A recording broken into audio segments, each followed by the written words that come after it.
Odiochieng' machielo ma kenda doga mosou kaka na wacho chien kanyo ani luonga ni Kawango Agot ani mama motelo ni KISIHOMI kata ng'ama nochako KISIHOMI. I'm the founder of KISIHOMI.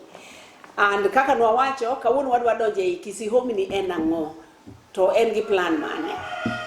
Tadwa ni kapok achako wacho ni KISIHOMI en ang'o. Nitie gimoro mane ng'ato mabe ya kabila moro machielo mano olo mane ka somo taneno ka odonjo na gi gima wadwa timo mar KISIHOMI ni. Nitie penjo moko mano penjo manyiso wa ni to nitie gima dhi marach. To yiena mondo asom kaka no wacho tabro wacho ye kapok wadhi e KISIHOMI. Ok ni en emno miye chako KISIHOMI. Wach KISIHOMI en gima na chako paro chon. En gima na chako paro actually 2008. Na chako paro wach KISIHOMI na be na share gi jomoko ni adwa chako gimoro tadwa ni mondo wariwre lwedo mondo wachak gimiluongo ni KISIHOMI. An nyinge ni bende ji ema nowacho ni KISIHOMI nwang'iyo ni Kisumu, Siaya, Homa Bay, Migori, Kisumu, Siaya, Homa Bay, KISIHOMI, Kimohisi, Kiang'o, and then people decided ni KISIHOMI ne yot wacho moloyo. Kore man wachako KISIHOMI. To mano biro kane way back tulo mano wuok 2007 nyaka chake 2008. Koro migao matie miluongo ni Impact mana wacho session moro ne wa receive jogo mo oko twatimo negi counseling and directing them to homes St. Stephen's Cathedral Kisumu. Koro gimoro notimre ni staff wa moro nitie mano wadgi no chod wiye Naivasha modwa ike maonge wiye moji osechope bur kako ridwa ike kore ka simu chopo no yud wiye. Koro baso gole odogo duoke ginane odogo duoke mochari kirito wiye mondo bi monde ko ike. And then I sat back to wacho ni yawa nitie jowa moko mabende dhitiyo oko nikech wanwa onge gi nafasi manitie thuche wakoni ma vijende nyalo tiye. Nitie tich to nyaka ng'ato tika mora mora ma tich owuokie. Oko wach ni jowa nyaka timne gwengewa. To wacho ni nitie moko ma oko chuno ni ne nyaka dhi oko. Nitie jogo mane ubiro mang'eny mane dwaro tich karwa mar Impact mane oriembo tulo no golo Naivasha golo Nakuru. Ema bas wawacho ni yawa ere kaka wan wawegi wan gi mwandu e kindwa ka ere kaka wan wawegi wanyalo yudo yo ma vijende wasio lazima waende inje ka gima gitimo malongo onge. Okawach ni mano negino ne onge gima timo malongo to ne en gima mi okelo gine pachwa ni nyathini dine bed ni oyudo ne tiyo kata kamoro machielo ok gima chal kamade notimre. Ema na chako go paro wach KISIHOMI but aduogo wach ni adich mesa na opongi gik mang'eny matimo ng'ato machielo be bro paro mano. So I've waited ni ng'ato parie mano higni emadhi nyaka kendo nyaparo ni asechopo higni 60 gi wiye abro retire. Let me bring it because maybe nobody else is thinking about how we can do this as Joluo. Koro kadok chien gima ne awacho ni ng'ato no ke penjo moro ni Joluo ok Jaluo to penjo moko ma modonje iye ma wacho ni maya dieri magi penjo monego wapenjre. Owacho ni the Luo community are very distinct in Kenya and pride themselves in producing academicians. To mano adier. Wagolo academicians, wariek, value education kendo wasomo. Mano to gima wan go. But why is the big question? Tamedo ni the troubling questions ma Joluo nego penjre en magi to magi en mopenjo tadwa ni mondo wapenjre penjo gi kata wan wawegi. Openjo ni are you aware that you are the most threatened community with extinction in Kenya?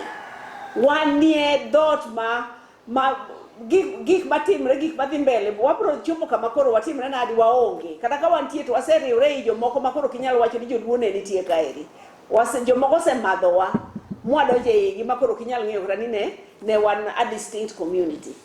Odogo penjo mar ariyo ni are you aware that your geographical location of land is being snatched by outside communities?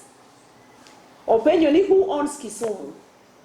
Openjo ni Kisumu and Luo land is being grabbed for development by non-Luo industrialists and developers while you Luos sleep.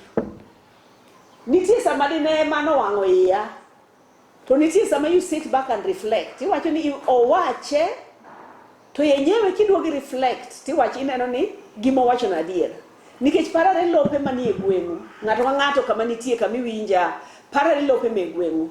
Parare dukni me gweng'u, parare hardwares me gweng'u, parare supermarkets me gweng'u. A lot of them iyudo ka gikawgi gi jomoa oko. Ikawgi gi jomoa oko, kuondego ema nyiepe, kuondego ema wadhiye, koro miyo jogo ema yudo profit kuom pesa wa mwatiyogo. Watiyo gi pesa, idhi tich iduogo, to profit imiyo ng'ama chielo. And so he's asking ni ng'ano ma own land, ng'ano ma own Kisumu, and you can lift this miduogo pargo gweng'u. The other day nyicha oro ng'ato mondo odhiyo support na mama moro na winjo case ne, mana neno kodonjo na mane tuo to hana namna. Koro kodhi to an ga gi from the time akoro nyicha a revive wach KISIHOMI ni, an ga gi mission achiel ni kadwa nyiepo ta nyiepe duk jaluo. And koro an ka mi pesa ni pesa na mitiyogo ta nyisi na dwa ni dhi nyiepe duk jaluo. Koro nyisa no dhi Sidindi to owacho ni duka mano dhi nyiepe ga mayande mar jayala moro. Kodhi to yudo ka koria ema tinde use. And that is the same story everywhere. And so this person who is not a Luo is asking me, who owns Kisumu? Who owns the land? Meiwa. We own them. An example of Kamantieni. Somebody no biro mo aoko, or you know, hanga to also 10 acres in Chakruok, also at 350 shillings per acre. Toni kesho kware ureka nya chiel to waonge ki pesa mang'eny, ng'ato aoko mo biro nyiewo the 10 acres. Kose nyiewo the 10 acres ngi gimotimo, odwaro tinga to dhi oyiesho go obete to yiesho go wang' yo madonjo kanyo. Gitinga tu okana no kete lam, ai to baso poge into quarter. To quarter mopoge ni, also each quarter 350,000. The same amount manonyo go 1 acre. Koro also go 1 quarter. Tigegi mwawacho, majo koro gwe mwawacho. Yawa, mano to beri yawa. Kendo also maber 350 to wanyala afford. 350 to wanyala afford. What they don't know, no nyewo gimoro mar 350, 1 quarter of gimadi no nyewo ango, dino nyewo 1 acre. If they had come together, mondo giriwre gi yud this 3.5 million, mondo gi nyiewo go this 10 acres, mondo ngato pogre 1 acre, to you 1 acre at 350 rather than quarter an acre at 350. That guy left with 400% profit. Koro ko nyiewo gi 350, koro no gi 300% profit. O nyiewo kuom jaluo, o uso ni jaluo. Jaluo woro kaka koro beyo go maber. Ya 1 quarter gi 350 mano ber, without thinking that wait a minute. 1 quarter gi 350 no was 1 acre gi 350, but because I could not afford the 10 acres the chiel mangani dedwa uso, ngama oko biro nyiewo kai to pogo and then akao ta nyiewo gi the same price. So that's why we are talking about riwruok and teko. You don't you cannot afford something as an individual. But when you come together, example machiwo no, and okena example ma en otimre sometime last year. If you had 10 people who bid together, imagine you would have gotten 1 acre at 350. Now you are getting 1 quarter at 350 and feeling so proud of yourself. And so we need to come together. The other question on what Luos, you do not own or control land and enterprises in Kisumu with the means of sustaining them. And he says, in a matter of time, the Luo nation, intelligent as it is, will be extinct. We shall be extinct. And he says that the remaining will be employees of the new masters. Manigi supermarkets, manigi hardwares, manigi lope koni, madinade, we shall be their masters. So they will be our masters. He says, go to the lands inhabited by other communities. Those who have a strong control over the resources are from those communities. Jokmanigi control over the resources are from those communities. So they are developing their own communities, giving control over the resources, makanyo, and then gibiro koni, and then they now are going to control resources maka. And I would say, you want one indo literally, but one indo ni catch. Do you think that ni moja ni mbili ni tatu? When you count it all together, it's like we are losing our land, we are losing our resources a rate manimalo kawareo gi kanyakla. So he said that the problem with you Luo people is that you are not interested in running businesses, and that is true. Ohala waluoro, wan garaka, wadwan wayud, idwan yudo ohala piyo. Gini chako 2-3 months, gini begi mami aonge, isewe kanyo. We want big profit, we want it quickly like yesterday. Makok wayudo, tise give up. Waonge gisinani, waonge gikinda. Mondi timi yud matin until you reach where you want to reach. And so he says that in order for Luo people to own your land, your city and your towns, you have to own it with the economic means, not with the mouth. But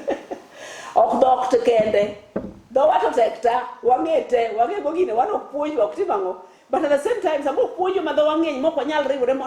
we reclaim our land, we reclaim ourselves, we reclaim what belongs to us. The others are coming in and taking. Before you realize, like, oops, when did this happen? It happened, Kawango, but we care, and I'm going to have another podcast on just the things that is making it difficult for us to actually come together, and the things that we must confront, Kapoko move forward as a united community. And so he says that we should not lay down, we should lay down a strong economic foundation for now and for future generations. And to lay down a strong foundation is with economic means and not with the mouth. Because we talk with the mouth, togi kao. One waloso togi kao. One waloso togi kao. And give a bear called Wayani, 1 year no Kobagwaga. Okibidi ni an okanyal nyepe dukani. Jogo nyalo ka dokata duki angwen. Odi nyepe dukamara beach dikech marka bindigi. And so Mano is something that we as KISIHOMI are particular about. These questions are the questions mawabede wapenjo, penjo gie mawapenjo, mondo wange nito, where did the rain start beating us? And how can we now change the course, mondo wa move? So KISIHOMI kaka wase wacho, chien kanyo adu kaka samoro mokukumu se winjo tiendeni, Kisumu, Siaya, Homa Bay, Migori. The first 2 letters of each county, KISIHOMI. Vision wa Gikisungu wayo ni a holistically empowered KISIHOMI community. Kwa luo KISIHOMI community, it means in communities moda along Lake Victoria, in short, Enanyola. So empowering us as a community holistically, in all aspects of development or empowerment. What is our mission? Mission is to catalyze family and community-driven development. Development of Moa Oko, development is starting with the family, with the community, so that we start with the family and expand to the community and develop as Anyola, as Onagi. And our motto, and I want us to pay attention to this kwanyali. Wachikare hito ni motto wa enamo. Kisungu wacho ni motto wa en, we are the change we have been waiting for. Wane lokruok mwasebedo kwa rito. In other words, onge kuma lokruok bro anu wako aoko. Didebe ni anu wako aoko, donge dikoro waseyudo. Dikoro waseyudo lokruok, no? Twayudo ka lokruok nitie to eni ondam ma ok dhi kaka wadwaro. Wadwaro ni lokruok wa odhi a little faster rather than kidam. And so we are, which means that you and I are the change that we've been waiting for. So let's not wait for somebody to give us the change. Tusizoee ya kupewa, tusizoee ya kufanyiwa, tusizoee yuko jamna. Let's roll up our sleeves and get the work done. And wawache in short gidoluoni wagere kendwa. So when you look at our logo, KISIHOMI triple D, which is Dongwok Dala Kadala, abro loso kumano a podcast machielo, but wagere kendwa. We are building ourselves. We are the change we've been waiting for. And so what are our core values? And kan angogiri mwachungi misemana magegiri mwachungi mokuango, and we are purpose driven. We want to empower individuals and families and the community to believe in and act on their ability to initiate change. In other words, you don't just believe. A lot of us tunaishia kubelieve. We believe we can change. We believe we can, but you're not doing anything about it. We need to believe in we can and do something to show that we can. And we want to keep our focus on development. Jomachielo ma focus in elsewhere. We are not saying you stop, but we are saying you are part of your focus. Mario be siasa. Tombiwa matin be bonoriango a development maranyuola. The second core value is inclusion. Inclusion manyiso ni wariwo everybody. Okejo okwadwa ni jomoko mondo feel left out. Which means we want to grow ourselves. So grow yourself as an individual, as a family, as a household, as you also grow others, with the goal of leaving no one behind. Because kaka nyuola, wahero dongre makoro ini the bull of the village, ini means weri, ini mi mata, wane joma mata ka, wane joma kobiro to koro jimado chai, chak, mukati korgwen. But whose hand are you holding? As you go up, you also hold somebody. Another podcast, me, I have held the hands of over 10,000 people through employing them. And employing them not with government funds. Employing them with funds from donors. Ma andiko proposal tienogo kinyi godiuchieng Monday to Monday, January to December. To be able to get money. And over 90%, 80 to 90% of Joma Sendiko Ginanyola. And that's one thing, that's my pride, and that is my legacy. So what I'm doing, this KISIHOMI is not my legacy. I already have a legacy. And so, the key thing is that I have held those hands. Niti must hold directly, Niti must hold through employment, Niti must hold through mentorship, Niti must hold through different means. So the thing is, it is inclusion. Grow yourself as you grow somebody else. And you can see the impact of that. And we are going to start as our motto starting December, what we call Adopt a Widow. Adopt a Widow is that kila ngato ngiar chien dala kumo ae. Parana any widow ma you think is genuinely in need. I'm not talking about the lazy ones. No, I'm talking about one that is either unable to work or otemo to chop ne kama entie. See how you can hold that person. Whether you get on a odd kaponi or ketre, ikonye something. So we are going to have an initiative that is called Adopt a Widow.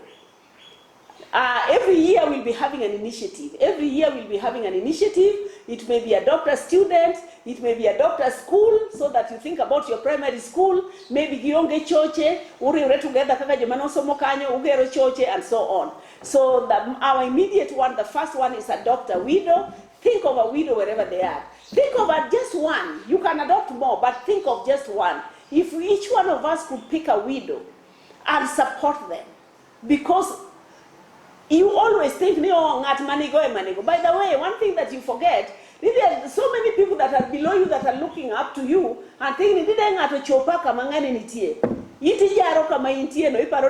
you need to be like somebody who is higher.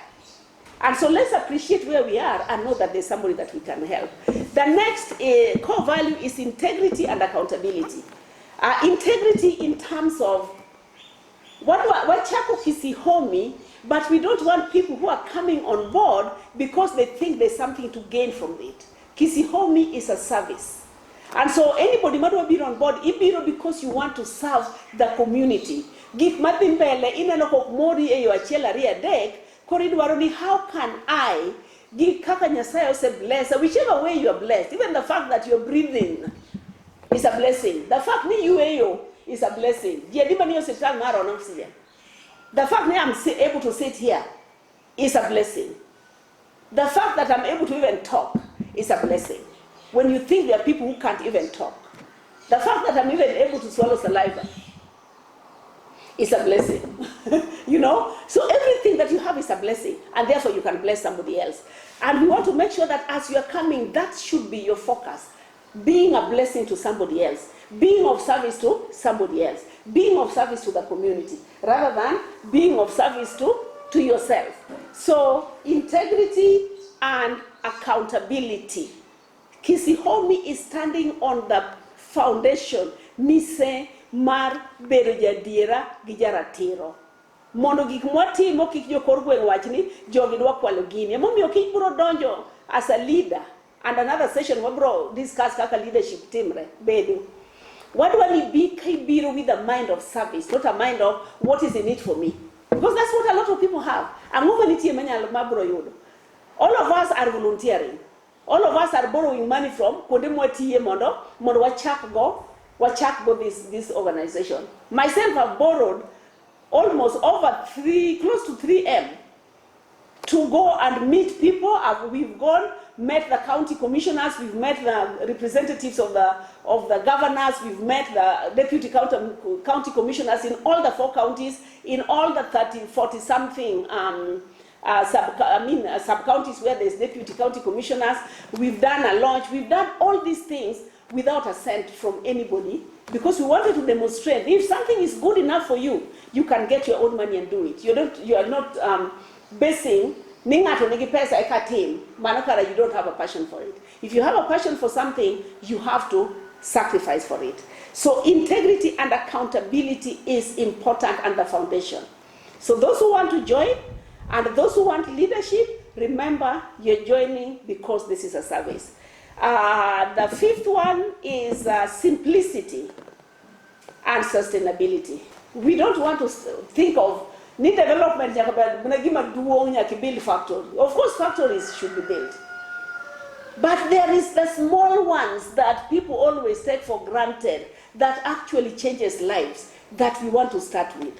We are going to hold the county government accountable for the big things. For example, why should we have our fish processed in Thika?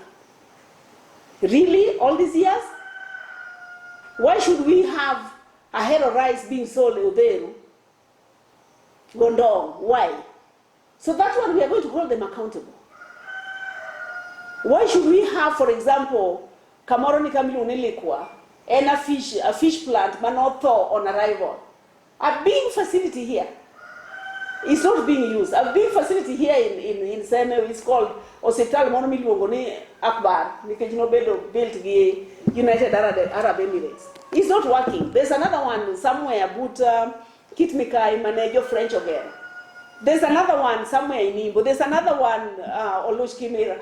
You can count them. There are many that are not being underutilized. I had a multi-purpose. Are we optimizing?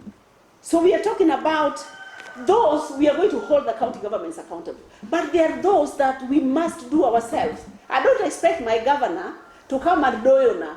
Puthani Of course not. So what is it that I can do as me and as my family, as my village, and what is it that I expect the county government? So that we don't just sit and say, Sirkal's idea. There's the role of Sirkal, and there's my role, and there's our role as a community. So we want to do simplicity and sustainable, because the things that you do on your own, mapeso ko anioko, emomi wachoko pesa, will last, rather than the things that oa oko. And then finally, we are non-partisan. Our last core value, we are non-partisan. Manyizoni okwaungre side, morokra side machielo. Obeyed key religion, obeyed politics, obeyed social group, obeyed what? We don't. Because remember we said, KISIHOMI, we want it to be inclusive. What when everybody feels in my endalawa, I belong here. Okan Kimira, KISIHOMI, I belong here. I am a son and a daughter of this place. And so we don't owe allegiance to any political party. We don't owe allegiance to any religious group. We don't owe allegiance to any social group. We owe allegiance to the KISIHOMI community, and only to the KISIHOMI community. So I want to really run through our objectives. So we've looked at our core values, our mission, vision, and motto. We've looked at our core values. So what are our objectives? What do we want to achieve? What do I achieve more? What do we want to sensitize communities in the region, all of us? What do we want to sensitize ourselves? Mondo what tap into local resources that are available to improve our livelihoods. One year anyone in Mwando. Nitie sessions mabro say Mwando what we can do. One give Mwando mangeny ma are not utilized, or what he called yo maduare e yo makare. One give Mwando mogundo. So how can we sensitize ourselves to use those Mwando mawangono to maximize? The second is now build our capacity. So we identify the Mwandu, we sensitize communities to identify the Mwandu, then build our capacity to drive our own development. Sio development ile inatoka nje. Because as we all know, mokelnwa karumo to ibet piny podirito. When I was talking to somebody to the county commissioner Masia, kind of introduced KISIHOMI, no actually last year no purniji, kose purniji, to not last year, chiri masani, pur, I to kel kodi okorom. Then it is Jomawacho, Jomoko koro kopito. Keep a junia, kodi no kokelnwa, one kodi no komewa, kodi no rumo to nagi chico niki kel to gikel. I mean, really? Nato se puroni? O ki pil ko di marnya luomo di yudi something. I pil kata nyamula. I ket kata bell or whatever it is. No. Because no se purni, koro nego beni mi kodi, maka okel di kodi, to puodo mano purno onindo. Eka ka puodo no nindo. So, how can we set and drive our development agenda? Kech puodo no ni pure gi pesa ni, I can assure you didn't pay that. But because of poor nigo, or kobadi nigage person, you got him ranadi or kodeye. The other is that what will facilitate the formation and running of what is called common interest groups. Every group, give me a team as a group. You may have formed that group or you may not, but you are interested, let's say in sunflower. You are interested in jute. You are interested in pido olembe makelo minyalo press gomagol oil. What are you interested in? Interested yango, interested in loss of barbed wire, interested in chako. Whatever you are interested in is your common interest group. Our role will be to now look for those who are also interested in the same thing you are interested in, and then to koro now you form your group and we can support you in the capacity building of Nobroteria College. No, we don't have the money. But in capacity building of like Idwachako Pindo Matunda, itim nango, which one works best for you? The other thing what timo is what one nurture individual and collective agency. Agency means believing in myself that I can do something. So you empower individuals and groups and families to believe and act on the ability to make and sustain change. What do I foster? And I want us to pay, this is something that is very close to my heart. What do I foster non-exploitative partnerships by ensuring the development projects within the region meaningfully benefit people in those regions. And I want to give an example, and I'll give it also in another session where I'm talking about our market. I went to a place and went into a bank. And in this bank, nitie ngato mobiro moaka machielo. Ma is not anyola. And gi supermarket, not supermarket, no, hardware. And gives multiple hardware in this small town. It's not too small, it's medium size. And then odonjo bank, odonjo kamaniti bulk transaction. To koloro dot. Or anbete kamwabeti ma arito card receipt amodo luonga. Of course, agilo ye kanye. Tade no kogolo long malo to wuodho pesa e soksi. No de ma motuyo madongo mang'eny. And this is a community hapa nikatoka lugo nyingi tu brongegi. O akisumu to odhi kama ne antie no. Otingo chiembe, otingo sote, otingo pige, otingo everything. Manyiso ni onge gimonyiew kate da e market no, onge gimonyiew that little town. Otingo gigi obiro oko akucha, which is likely no nyewe dukunya wadgi kuma no aecha. To biro to choko pesa ni, to dhi to kete bank, to odok Kisumu. So their role is now to mop up every single coin. To gitero, to ito kai to kata mana chieme kiosk makanyo, manyuola nigo ok ichiemie. Abebeba kila kitu. So they just come and mop every single cent wanatoa. Wanakuja wanamop wanaenda, wanakuja wanamop wanaenda.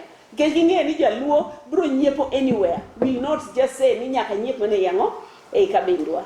And so, how can we turn this around so that they let them come and do business, but how does that business benefit local people beyond tingo gunia mutingo goods mitere e duka?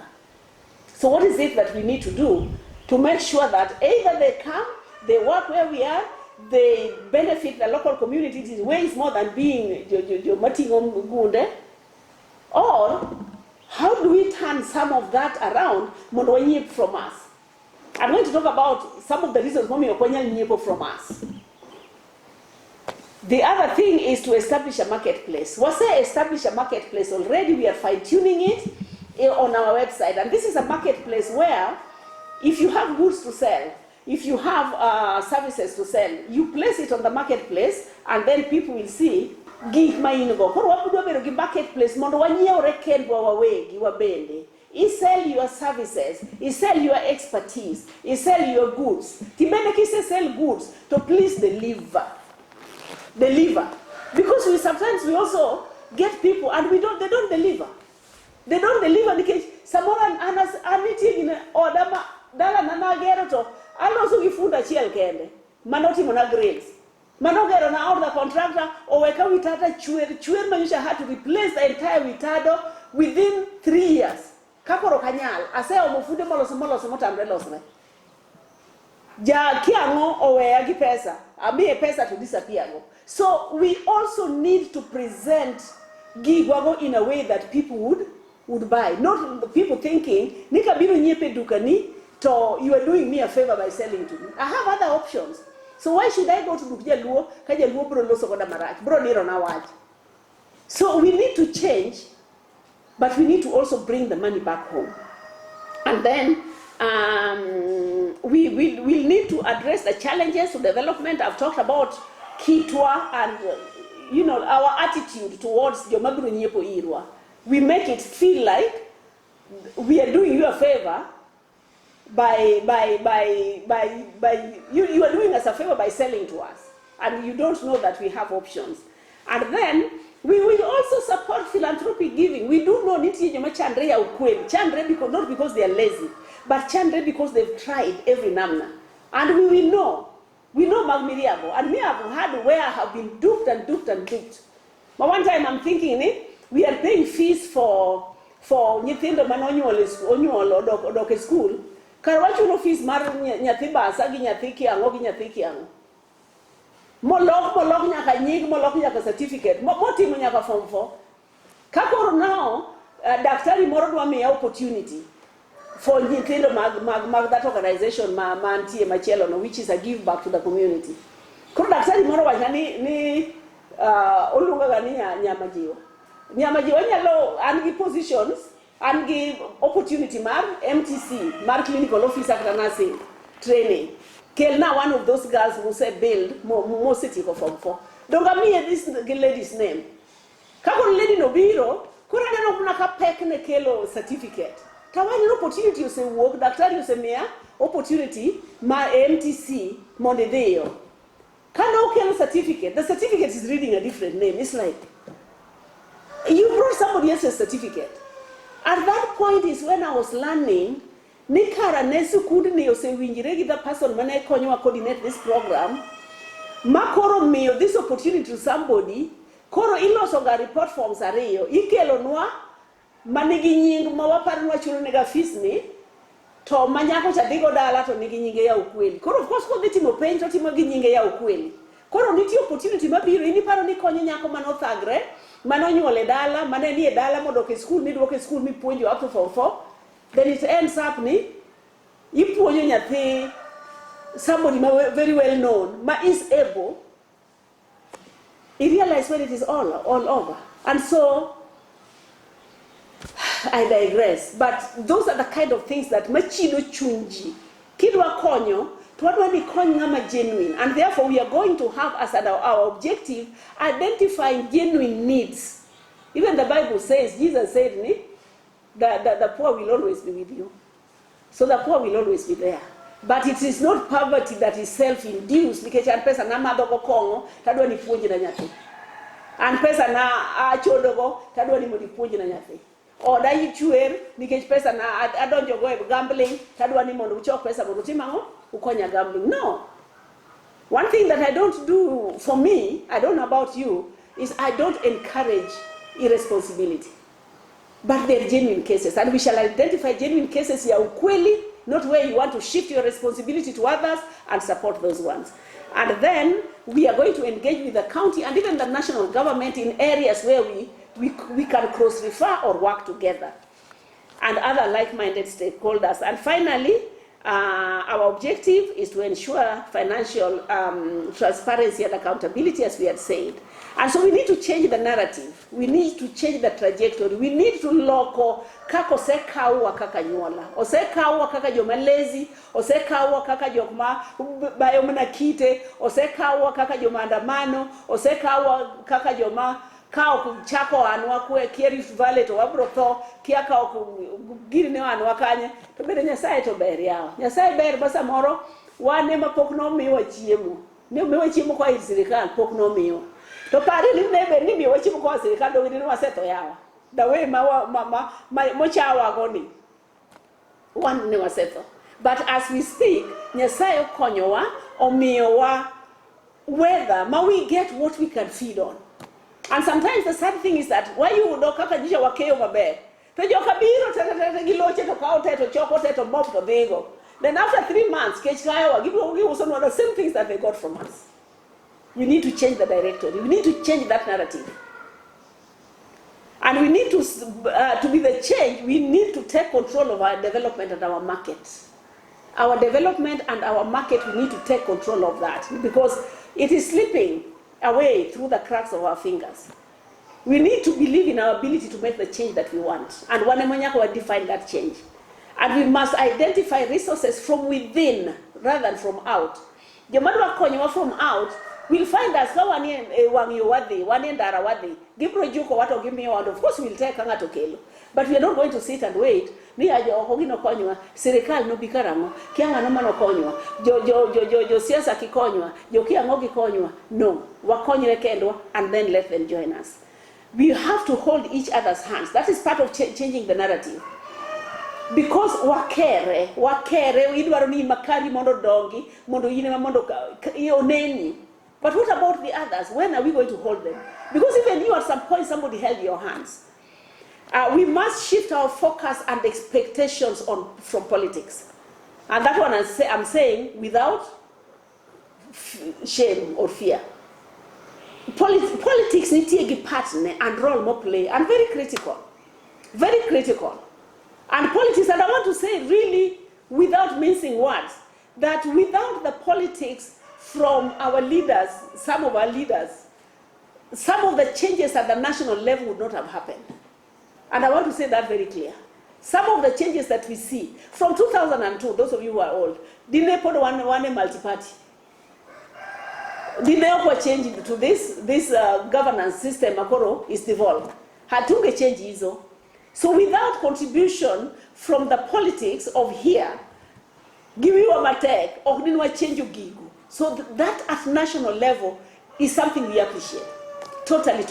So I'm not trashing politicians. I'm saying that they have a role that they are playing to us at the national level. At the county level, I feel sana. Me, I only feel Gladys Wanga. For now, the others may pull out. But as I speak, to be very honest, because me, I believe in what I see. I believe that people can actually use the money from the public to benefit the public. And I'm seeing that happening. And I'm so proud. I'm so proud, and I'm one of her cheerleaders. I'm one of her cheerleaders that, show it that pesa mani Uganda inyalutiwa mondoponyo Uganda. So we'll hold the politicians accountable. We appreciate the role they are playing, especially those who have played the role to get us to the level of democracy that we have. But we are also saying that we are getting a raw deal at our level, at the county level, in many of our counties. We are getting a raw deal. And that one I'm saying without fear. I said earlier on, I don't rely on the government for salary. I don't need their salary. I want us to come to the table as partners that are interested in developing the Luo community. Not as somebody who this wedre edo office gini me teach, me na nyathiwa teach. Nyathiwa ka onge teach okabiswedra. Kina no ko qualify mpatie. Ka ko qualify, give the person who has qualified. And in short, we need to set our development agenda and follow through. Not setting teacher There's one podcast where I I will enumerate at least 100 projects. Sandy, a lot of people are talking to me. At least 100 projects in the 4 counties we invested on, and nothing is going on. Or very little is going on. And yet we have the leaders. And so KISIHOMI donje ni wakwayo ni kaka nyola wawe rito kony mwao. I've said this again, nikech kony go rumo, ka kony go rumo to projects go be rumo. Be wawe rito ni kony go biro wuok no ir sirkal, nikech wase rito for long. O kwane ka biro no eyoma at the same level mo wanene ko dhi ir machielo. And actually, to tell you the truth, and this is my own, I don't know it, I could be wrong. But one of the reasons momiyo Inenoka, the people were concerned about the so-called handshake then. And I've lived in this world long enough to know. And I hear and I have a lot of connections. It's not because one person from Luo and one person from Kikuyu agreed to work together. No. From what you hear from the ground, and it was in offices everywhere, this is the handshake Wajaluo ndio wanafaidika. Sijui ninyo imefunguliwa wapi, sijui oyaunda rakanye, sijui kiokela ngo, Wajaluo ndio wanafaidika. Tineno ka wangu iji level moro mangato nyalo kata dere nikech Mjaluo oyao oketne ndara moro kanyo. It's like you sit back and you ask, ni yani sisi oknonego benwa wa benefit from the taxpayers' money where we are paying taxes more than a lot of other people. Kejimacho taxes must straightforward, ginjok matiyo, and we like teach micha mumsara end of month.